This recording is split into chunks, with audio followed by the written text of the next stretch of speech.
যুদ্ধবিরতির মাঝেও থামছে না ইসরায়েলি হামলা। নতুন করে খান ইউনিসে 2 শিশুসহ আরও 5 ফিলিস্তিনিকে হত্যা করেছে জায়নবাদী সেনারা। এদিকে রাফাহ ক্রসিং নিয়ে নতুন করে উত্তেজনা তৈরি হয়েছে মিশর ও তেল আবিবের মধ্যে। গাজায় নাজুক যুদ্ধবিরতির মাঝে আবারও উত্তেজনা। খান ইউনিসের আল মাওয়াসি এলাকায় বাস্তুচ্যুতদের তাঁবুতে ইসরায়েলি হামলায় ফের ঝরল ফিলিস্তিনিদের প্রাণ। গাজার স্বাস্থ্য বিভাগ বলছে নিহতদের মধ্যে 2 নারী ও 2 শিশুও রয়েছে। আহত বেশ কয়েকজনকে নেওয়া হয়েছে কুয়েত ফিল্ড হাসপাতাল সহ আশেপাশের চিকিৎসা কেন্দ্রে।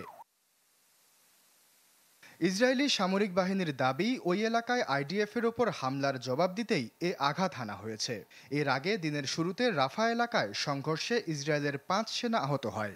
এর পরপরই ইসরায়েলি প্রধানমন্ত্রীর প্রতিক্রিয়ার ঘোষণা আসে, যার পরপরই চালানো হয় এই বিমান হামলা। কি বুঝলেন ভাই? অনলি যেটাই চাই।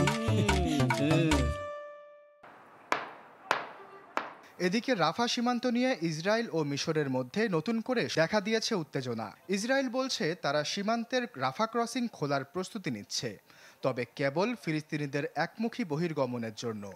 একবার ক্রসিং পেরোলে কেউ গাজায় ফিরতে পারবে না, জানায় তারা। তবে এ শর্ত মানবে না বলে সাফ জানিয়েছে কায়রো। দেশটির অভিযোগ, দীর্ঘমেয়াদে গাজার জনসংখ্যা হ্রাসের কৌশল বাস্তবায়ন করতেই এ পদক্ষেপ ইসরায়েলের। মিশর আরও জানায়, রাফা কেবল দ্বিমুখী চলাচলের আওতায় খুলতে হবে, সমঝোতার বাইরে কোনো পরিবর্তন মানবে না বলেও জানায় তারা।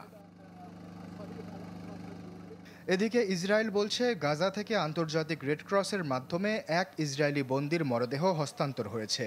তারা আরও জানায়, যুদ্ধবিরতি শুরুর পর থেকে এখন পর্যন্ত জীবিত বন্দি এবং 26 মরদেহ ইসরায়েলে ফেরত এসেছে। এখনও 2 জনের মরদেহ গাজায় রয়েছে, যাদের একজন ইসরায়েলি পুলিশ এবং অন্যজন থাই শ্রমিক। আশ্বাস চৌধুরী, চ্যানেল 24।